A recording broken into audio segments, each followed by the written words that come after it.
Hello, welcome back to Life in Every Season. Today I'm going to change oil in my wife's 2010 RAV4. That's a Toyota RAV4.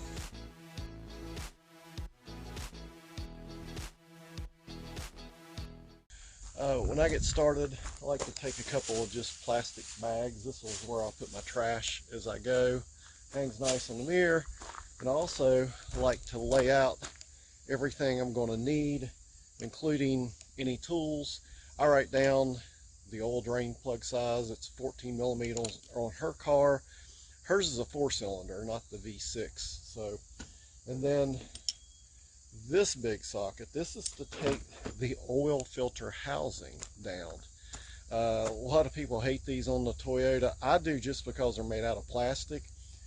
The way they're made, it's similar to those of you out there that change oil in motorcycles. I've had a lot of motorcycles. All you replace is the paper element. So the oil filter housing holds this, and like I say, it's plastic. That's what I don't like. I feel like I'm going to crack it or break it. This is your typical metal spin-on filter. I wish it had this. This is one for my Honda, but Toyota decided not to do that, so we'll stick that to the side. We will not use that today, obviously. I got my oil out.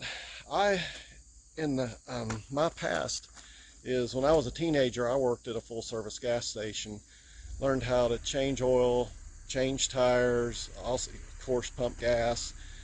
So I had some good teaching there. And then when we first got married, I worked for a Nissan dealership, and I was a service writer, but if we got busy, I would change oil in some of the cars. So the techs there would give me pointers and tips. So I don't claim to be an expert, but I've been changing oil in our cars and my motorcycles and lawnmowers and stuff. I'm almost 60, so I've been doing it, let's see, that's like 45 years or more. So let's get started. I first like to drain the oil, so we'll get under the car and do that. Oh, and let me see if I can get a close-up here. This is what I am using for ramps. I don't have ramps anymore. That's 2-inch thick oak blocks that I just drive up on. That 4 inches raising up is enough for me to work on the car, and I feel like that's definitely safe. Those blocks aren't going to somehow the car's not going to fall off and crush me. So that's my system for using ramps, is just big thick blocks of oak wood. Okay, the only way I can get this camera under here is to hold it in one hand. Definitely know where your drain plug is. I've had a Subaru that had a metal spin-on filter on, just like the motor oil, and it had a drain plug that looked like it. So people would drain the transmission fluid out, which you should have known. It smells. Transmission fluid has a totally different odor to motor oil, but people were draining transmission fluid out and refilling, putting more oil, motor oil, in the right spot, so they had double the oil and no transmission, or a lot less transmission fluid. So anyway, we got that draining. While we have that draining, I usually take a quick look back at the car. This is all-wheel drive, so I'll look at the rear differential. I don't check it, since it's easier on a lift, but I do take a look to make sure that, I don't see grease or dripping out of it. And I'll check CV joints. There's an outer one right here against the wheel, and then there's one against the motor. So I'll check those, make sure those aren't split. And let's go up top. Okay, while we're letting the oil drain, and the car was warm. My wife just got back from town, so oil was warmed up. We're draining it. We're going to take a look at CV boots down there. I'm going to take a look at the differential. I go around back and make sure it's not dripping, it's got leaks going. I like to check the battery posts, make sure there's not corrosion. These look good. I will check the air filter just never know, there you could get mice or something, and this one's good, so we'll put it back. These are easy to get misaligned, the air filter, so make sure you got it back in good so your car's not breathing dirty oil or dirty air. This is the brake fluid reservoir. Take a look at it. That one's full. Antifreeze is at the full mark. What else can we check? That's usually all. I will pop these caps off and take a look at the water level in the battery. Here we go. I didn't have a screwdriver, so yep, that side's good.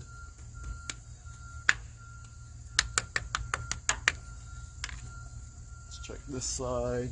Yep, water level's good there.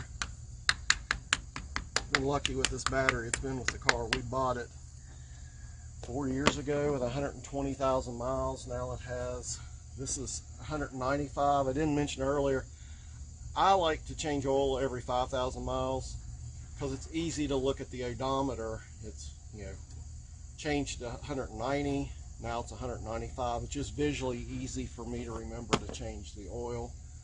So I will go get some windshield washer fluid and top that off, and also I'll get a air gauge and I'll check the air in the tires. If I was being really good, I'd also wash the car, but I'm not going to do that today. I like the Rain-X brand products. I just find that even if you just use the washer fluid, it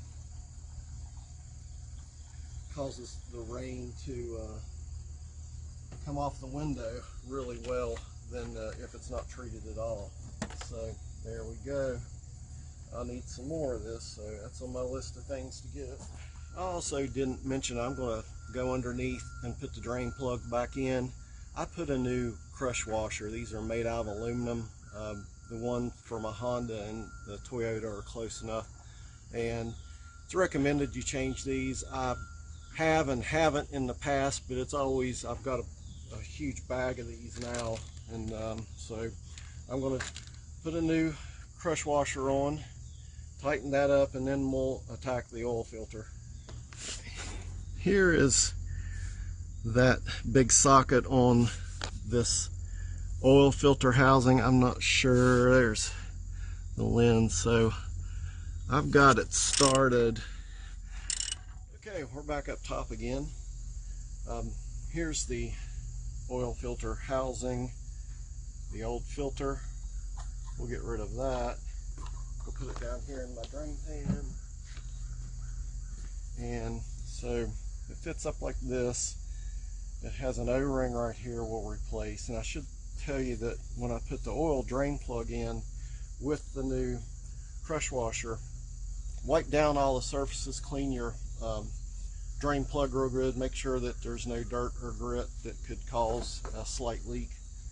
So let's pop this old gasket off. There's a little indentation. There we go. So I do this every time I put a new, it comes in the kit. This smaller one, if you want to make less of a mess, you can take this drain plug out. There's this O-ring to go with it, and then you can push this in to release the oil. I just find it's a pain because then you still have to take this off. I replace this about every 4th or 5th oil change, but usually I just get this loose. If you tilt it a little bit while you're holding it, a lot of the oil will come out, and I should have wiped that down first. It's hard to talk, and at least it is for me to talk and do something. So let's clean this up, make sure it's not got any dirt really here in this groove where that filter or that O-ring fits. That's where you want it to be really clean. Wipe that back down. Now let's put it on. That'll work better. And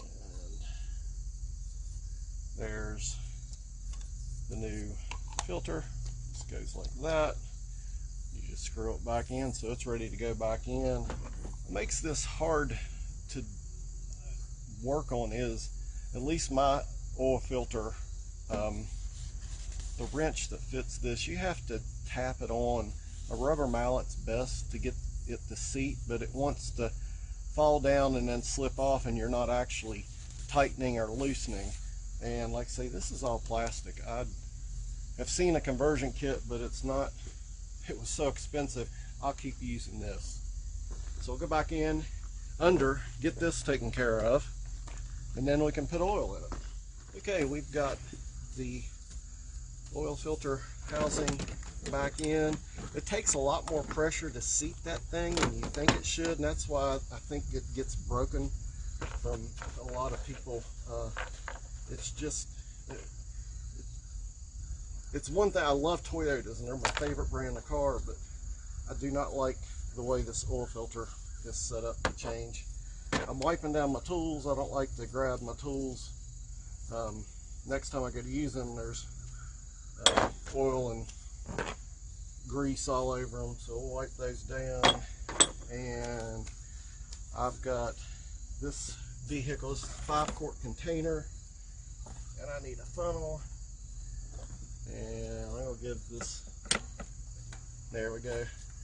So I need a funnel, and we'll put in 4 3/4 quarts. For me, that brings it right to the full mark on the dipstick, but not over. There's my funnel. Get this oil open. Like I said, it's going to take almost all of it. A quarter of a quart's not going to make a big difference, but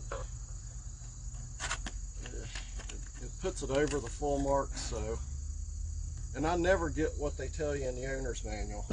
I don't know why. It's always a little bit more or less, usually less. So we'll slowly pour this in. Check the air in the tires. Also, while I do this, we checked the lights the other day, so I know all my park lights and headlights and stuff are good in this. And I don't do this because changing oil because it's really cheaper. It's just I would rather do it myself. I find it more convenient. I do it on my schedule, and by the time I would drive to town and sit in line to get an oil change, I could just have it done. And if something's not done right, I know the person that did it, which would be me, so I can only complain to myself. Alright, so that's about right. Let's put the cap back on so we don't spill it.